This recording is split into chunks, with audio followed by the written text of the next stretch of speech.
So what do countries like so much about the European Union? Well, the UK has left it, so what's left on the table? It's the money, of course. People are here for the money, but not every country deserves and gets the same money like the other one. So with money on the table, someone is about to join and someone is about to leave. So who is the next to leave the European Union, and how are the British people feeling about leaving it? Well, sadly we're not gonna answer the second question, but let's begin. Also, I'm sorry, but I forgot to minimize the camera for the rest of the video, so you're gonna be seeing my head bigger than usual. 2016, the United Kingdom shocked the world by voting to leave the European Union, the first member state ever to trigger Article 50.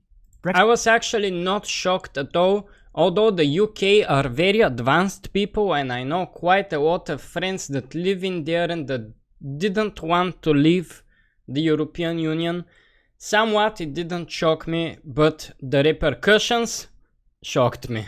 Anyway, let's move on. Brexiteers across the UK were certain not only that the country would rise to new heights, but that more and more countries would start leaving the Union. People often claim this would start with Poland and Hungary. But my bet is on Poland. As you know, I'm a Poland fanboy, but for now I think they will stay unless something major happens, which I'm not gonna name so I don't demonetize this video.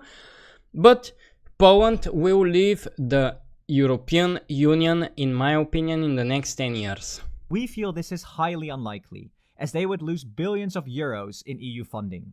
The same goes for 17 other member states, who are all net beneficiaries from EU. We are not gonna leave the European Union in Bulgaria, that's for sure, because smaller countries with smaller GDP tend to get more money and we need that money. Of course, if it's not stolen, if we use it properly, of course. Funding.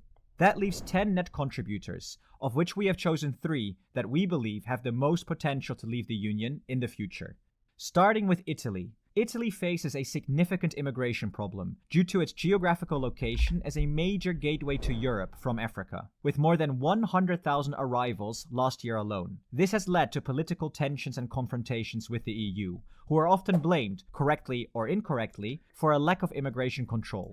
Now, due to the political tension, I would say yes, Italy is likely to leave, but they still get too many benefits to leave, so I would say no, it's not possible, but this is my opinion. The recent election of President Meloni also shows that there are strong nationalist and patriotic sentiments in Italy. Meloni has expressed that sovereignty meant the defense of family, borders, the nation state, and identity, some of which stands in stark contrast with the EU's core principles.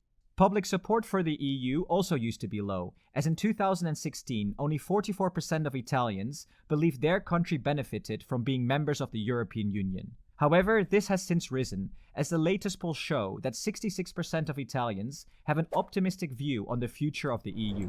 So, putting the family as a shield is a type of manipulation technique that I personally do not like.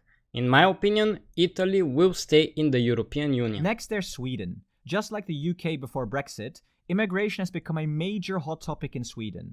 While the country has often been considered a progressive member since joining the Union, the 2022 elections led to the far-right Eurosceptic Sweden Democrats Party becoming the second largest. Let me give my 2 cents right now. Sweden is indeed a progressive country, and the type of mindset that these people have is very mixed. I say it's very close, very similar to the people in the UK, and my bet, my 100% bet is that the next country that will leave is Sweden. Also, they have a pretty high GDP, so in some point of time they had to give more money to the EU than they are getting back. Though most of the country still believes EU membership has been beneficial to Sweden, its population remains one of the most in favor of a Brexit-style departure in 2022, with nearly 1 in 5 Swedes wanting their country to cut ties. On top of that, Sweden doesn't use the euro, making it slightly easier to leave. And then there's Austria. The rise of Austria's Freedom Party shows that Austria is turning towards nationalism and right-wing populism. Once again, immigration plays a big role here, as Austria has received the second most asylum seeker applications in the EU last year. So these people are putting the main reason for leaving the European Union, immigration. That's not it. That's not it at all. Austria has often called for stronger EU border protection, and if the EU fails to find solutions, Austria might set up its own borders, which goes against the EU's core principles. Support for the EU is also traditionally low. In 2018, only around 50% of Austrians saw being part of the Union as beneficial to the country. Support for the European Union is lowering with each year, and that is normal, in my opinion. Same goes for the NATO and other organizations. Here's our opinion. No country will be leaving the European Union anytime soon. Though right-wing populist parties are gaining significant momentum, they are Eurosceptic, not necessarily anti-EU.